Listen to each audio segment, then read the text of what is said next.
നിങ്ങളുടെ കയ്യിൽ ഒരു A4 പേപ്പർ എടുക്കാനുണ്ടാവുമോ? എന്നാൽ ഞാൻ നിങ്ങൾക്ക് 4 പാറ്റേൺ പേപ്പർ ഐഡിയാസ് കാണിച്ചു തരാം കേട്ടോ. അപ്പോൾ ആദ്യത്തെ പാറ്റേൺ നിങ്ങൾക്ക് ഇഷ്ടമുള്ള മാർക്കർ എടുക്കുക. എന്നിട്ട് ഇതുപോലെ കുറച്ച് ഗ്യാപ്പ് കിട്ടിയിട്ട് ചരിച്ച് ലൈൻസ് വരച്ച് കൊടുക്കുക കേട്ടോ.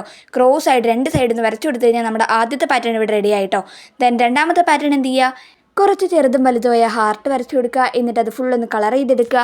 പിന്നെ ബ്ലാക്ക് കളർ മാർക്കർ യൂസ് ചെയ്തിട്ട് ജസ്റ്റ് റഫായിട്ടൊന്ന് അതിൻ്റെ ലൈൻസ് ബോർഡർ സൈഡിലൂടെയൊക്കെ ഒന്ന് വരച്ചു കൊടുക്കുക കേട്ടോ.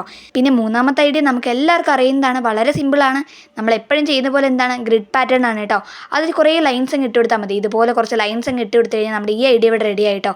അതിൻ്റെ ഇടയ്ക്ക് കറണ്ടും കൂടി പോകട്ടെ, അതുകൊണ്ടാട്ടോ കുറച്ച് ക്ലിയർ അങ്ങ് കുറഞ്ഞു പോയത്. ഇനിയാണ് നമ്മളുടെ ഫൈനൽ വൺ കേട്ടോ. അതെന്ത് ചെയ്യുക? അത് ഇതുപോലെ ഒന്ന് ഷേപ്പ് വരച്ചു കൊടുക്കുക. ഇതിന് എന്ത് ഷേപ്പാണ് പറയാൻ നിങ്ങൾക്ക് അറിഞ്ഞുകൂടാ കേട്ടോ. എന്നിട്ട് അത് ഫുള്ള് കളർ ചെയ്തെടുക്കുക. പിന്നെ ബ്ലാക്ക് മാർക്കർ യൂസ് ചെയ്യുക. ജസ്റ്റ് റഫായിട്ടൊന്ന് ലൈൻസ് വരച്ചു കൊടുക്കുക കേട്ടോ. ഇപ്പം നമ്മുടെ 4 ഐഡിയാസ് ഇവിടെ റെഡി ആയിട്ടുണ്ട്. അപ്പോൾ നിങ്ങൾക്ക് ഇതിലേത് ഇഷ്ടപ്പെട്ടെന്ന് കമൻറ്റ് ബോക്സിൽ പറയാനായിട്ട് മറക്കണ്ട കേട്ടോ. അപ്പോൾ എല്ലാവരും ട്രൈ ചെയ്ത് നോക്കുക. പിന്നെ സബ്സ്ക്രൈബ് മറക്കണ്ട. അപ്പോൾ ഓക്കെ, ബൈ ബൈ.